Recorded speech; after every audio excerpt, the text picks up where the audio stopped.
Buenas noches, doctor Manuel Javier Uchuari. Le saluda el estudiante Carlos Trujillo. Eh, Soy estudiante de la carrera de Derecho, modalidad distancia. Este podcast, este video corresponde a la tarea de aprendizaje autónomo de la unidad 2 en la materia de Derecho Administrativo. El tema es la organización administrativa.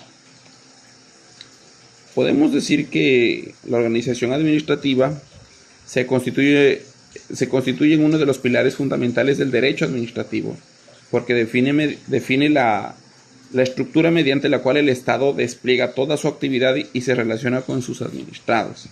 ¿Sí? Todo esto lo he hecho basado en el texto base del doctor Gordillo y el Código Orgánico Administrativo Ecuatoriano.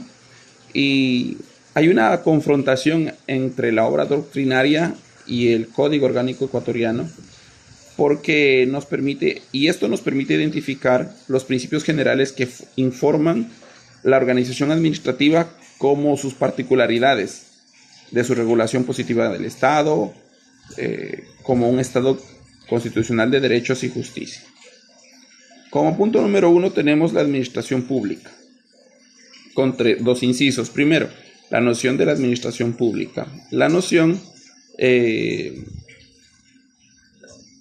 realidad, la organización administrativa parte del concepto de función administrativa, porque se entiende como la actividad que realizan los órganos administrativos, así como la actividad que realizan los órganos legislativos y jurisdiccionales. Ojo, exceptuando sus funciones específicas.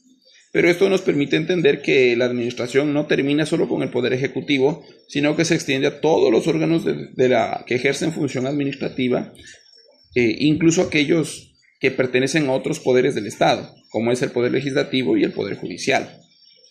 Esto se aborda en el artículo 44 del COA, porque establece que la administración pública comprende las entidades del sector público previstas en la Constitución. ¿Sí? El artículo 45 precisa que la administración pública central se integra por la presidencia, la vicepresidencia, los ministerios y sus entidades adscritas o dependientes, y las entidades del sector público cuyos órganos de dirección sean integrados en la mitad o más por delegados de la administración pública central. Luego hablemos de la personalidad jurídica del Estado y sus entidades. Si miramos al doctor Gordillo, él sostiene que una tesis de personalidad única del Estado, porque el Estado dice que el Estado actúa siempre bajo el control jurídico, el orden jurídico, sin desdoblamiento entre una personalidad soberana y un derecho privado. En realidad, él lo califica como un error técnico jurídico, porque en realidad todas las entidades estatales son necesariamente públicas, porque son del Estado. El Estado es público. ¿Sí? Esto recoge el Código Orgánico Administrativo en el artículo 46. ¿Sí? Punto número 2, hablemos sobre los órganos administrativos. 3 incisos. Primero, concepto de órgano. El órgano, el texto base dice que el órgano, hay 2 diferencias. Primero, el órgano jurídico, porque el órgano jurídico es el conjunto de competencias, y el órgano físico, que es la persona llamada a ejercer esas competencias. Este órgano no constituye una persona como tal, sino que la hace una sola fundición con todo órgano o organización a la que pertenece. La hace una parte integral de él. Esto nos permite diferenciar con precisión los deberes y derechos de cada funcionario como persona de aquellos que representan al Estado. ¿Sí? En cambio, en el COA, el artículo 49 define al órgano administrativo como la unidad básica de organización de la administración pública, y precisa que las competencias nacen de la ley y las ejercen los y las servidores públicos. Como punto, inciso número 2, tenemos la actuación del órgano, que podemos decir que aquí hay 2 criterios para determinar cuándo un funcionario actúa como órgano del Estado. Entonces decimos que hay un criterio subjetivo, porque atiende la finalidad perseguida.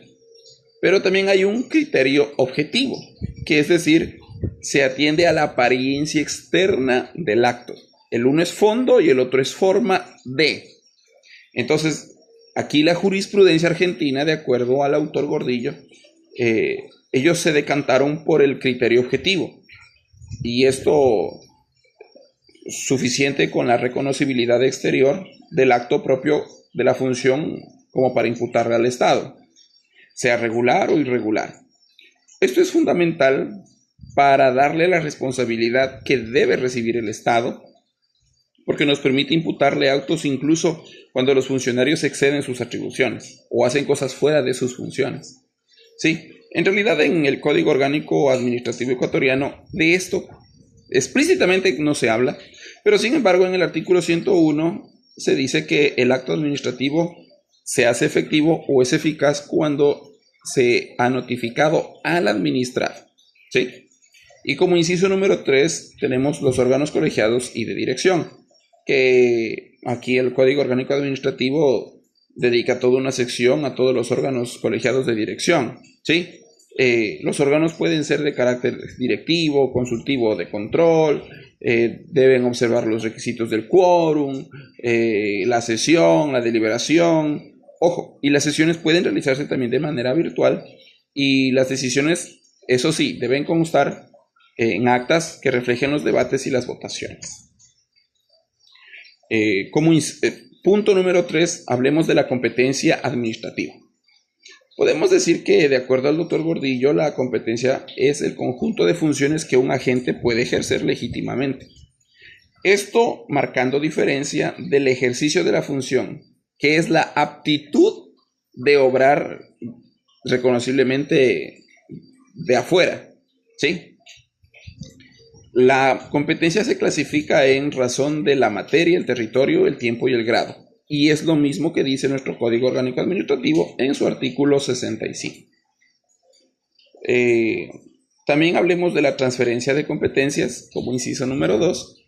Y en realidad, tanto el COA como el doctor Gordillo reconocen que las competencias pueden transferirse por diversos mecanismos, sean estos delegación, desconcentración, descentralización, avocación, suplencia, subrogación, por nombrar los más sobresalientes. Y como tercer inciso hablemos de las prohibiciones y los límites. Es importante señalar que la competencia es inderogable e improrrogable. No puede ser renunciada ni extendida aunque las partes se pongan de acuerdo. Esto también dice el COA en su artículo 72. Como punto número 4 hablemos de la centralización, desconcentración y descentralización. Podemos decir que aquí hay una distinción tripartita, la centralización una, la desconcentración otra y la descentralización otra. Sin embargo, y esto es lo mismo de lo que se habla en el COA, ¿sí? en el artículo 6, 7 y 8 respectivamente. Luego hablamos de la autarquía y la autonomía.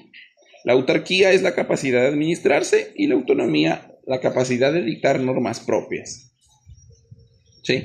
En realidad, nuestro Código Orgánico Administrativo no usa esta terminología, pero se refiere directamente a las competencias de los gobiernos autónomos descentralizados dentro del marco de la descentralización, ¿sí? Y por último, hablemos de los principios de la organización administrativa. Podemos decir que dentro de los principios generales hay 3. Está la jerarquía, la desconcentración, la descentralización, la coordinación y la subsidiariedad, ¿sí? Esto de acuerdo al COA. Luego, si hablamos de la jerarquía administrativa, hablamos de que la jerarquía administrativa en realidad es una relación jurídicamente de manera interna, porque vincula entre sí los órganos de administración mediante los poderes de subordinación. Y sus características principales, porque se da entre órganos de un mismo ente administrativo, exige superioridad de grado e igual competencia en razón de la materia, permite controlar tanto como la legitimidad como la oportunidad de la actuación de cada administrado inferior, y en caso de duda, automáticamente se presume la facultad de la máxima autoridad. También, como punto número 6 dentro de todo, hablemos de la excusa y la recusación. En realidad el COA dedica artículos desde el 86 al 88 para hablar sobre esto, de los servidores públicos. Y esto tiene causales, ojo, las causales son el interés personal en el asunto, las relaciones comerciales con los contratistas del Estado ecuatoriano, parentesco hasta cuarto grado de consanguinidad, la amistad íntima o enemistad manifiesta, y haber intervenido como representante o perito en el procedimiento y tener relación laboral con las personas interesadas. Este procedimiento de excusa se inicia de oficio por un servidor público, mientras que la recusación se promueve por una persona interesada, por alguien particular. Pero ambos mecanismos suspenden el plazo para la resolución del procedimiento. Buenas noches.